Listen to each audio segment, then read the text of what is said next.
welcome back to my channel. If you're new here, I'm obviously Taylor. One of my biggest goals for 2025 is to gain internal and self-confidence. It is so easy to go through life just giving in to societal pressures and blending in with the crowd. Reflecting on my past life, I am probably one of the most indecisive people I've ever met, and I want to change that. I want to take this year and be able to feel in control of my life without giving that control away to other people, whether that be in the way I dress, in the way I post online, in the way I speak in my day-to-day. And basically, I just want to live life on my own terms without giving my peace and my decisions away to people that don't even realize they have it or care. If this resonates with you, I'm going to share a couple of my tips on how I can create more self-confidence and ways that I can continually push myself to be a little bit more comfortable with the uncomfortable. My number one tip that I have used throughout my entire life, basically, as an only child and just someone who feels comfortable being alone, it is going out and doing things without anyone. Just going out and having little dates with yourself. It may feel uncomfortable the first couple times because once I don't do it for a while, I also feel uncomfortable, but once you realize that you can go out and literally do whatever you want without waiting around for other people to want to do the same things as you, you will be so much more at peace and happy and feel so much freer living your life than if you were stuck waiting around for someone to have the same interests as you, or for someone to clear their schedule to be able to go on that trip, go to lunch, whatever it may be. I think just realizing that you can date yourself and it's not weird because people do it all the time. It's just getting comfortable within yourself.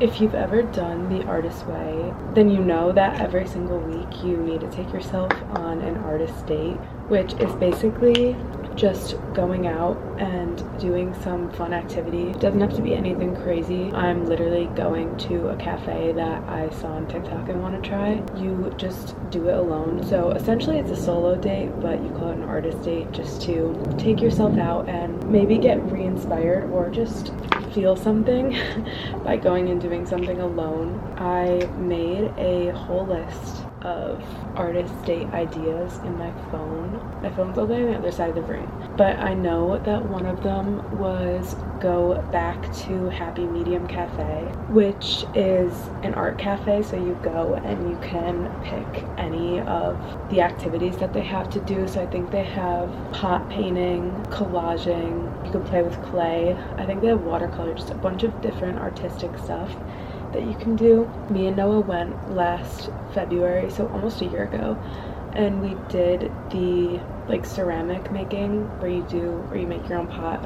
I don't even know, is that called ceramic making? I also really want to thrift because people find such good stuff, so I need to be better at that. I just need to work on my patience for that. This one is really random, but I have been dying to go to the Natural History Museum, so if me and Noah don't get there, then I'm gonna do that as one of my little artist dates. Also, trust the process with the blush, okay? You can literally do anything that interests you. You can have a paint night at home, go to your favorite art store and get all the supplies. Even have a movie night, which I'm thinking of doing for my next one because the weather is so cold. I think it's really empowering to go out and do these things that interest you alone, because at the end of the day, all you really have is yourself. So if you can't be comfortable taking yourself out on a little date, then what makes you think you'll be comfortable with someone else? And I don't know if that was a little too deep, but that's just how I see it, because you're with yourself 24/7, there's no escaping, so you might as well go out and do things and enjoy your own company.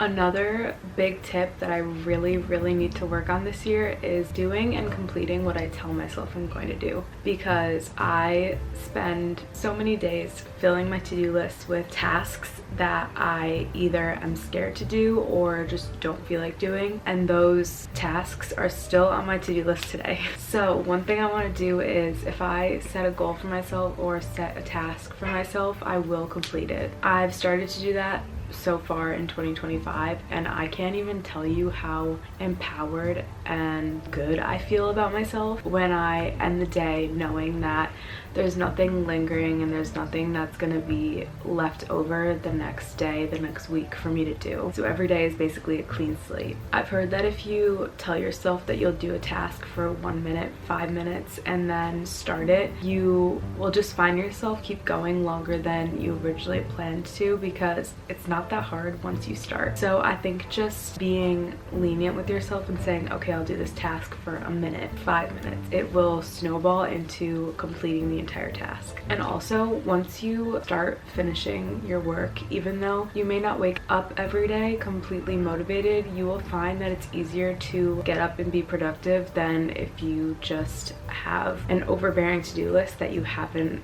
even tried to cut down in the last day or week or month. My last tip, which kind of goes hand in hand with all of these, this is an over-encompassing tip, but it is to get outside your comfort zone. This is what makes it possible for you to grow into someone new, because you're experiencing the same opportunities, the same people, the same thoughts every single day if you just stay confined within your comfort zone. But once you step outside of that, you will realize how many more opportunities, how many more people, how many more places that you can experience and that are open to you. I realize that this is a daunting task, and I'm currently reading Feel the Fear and Do It Anyways. And one thing she talks about is that everyone, no matter who you are, how successful, how in the spotlight you are, everyone feels fear. And some people just handle it better than others. But once you go into a situation, obviously it's going to be scary the first time, but the next time you do it, you're not going to feel that same fear. And the next time you do it, that fear may only be this big. And then the next time you do it, you might not feel anything at all. I think the important thing to remember is that you just need to take the first step, because once you do something and you get familiar with it, the fear will go away and you'll be comfortable, and you'll realize that it was actually something you could have done all along. One thing that I repeat to myself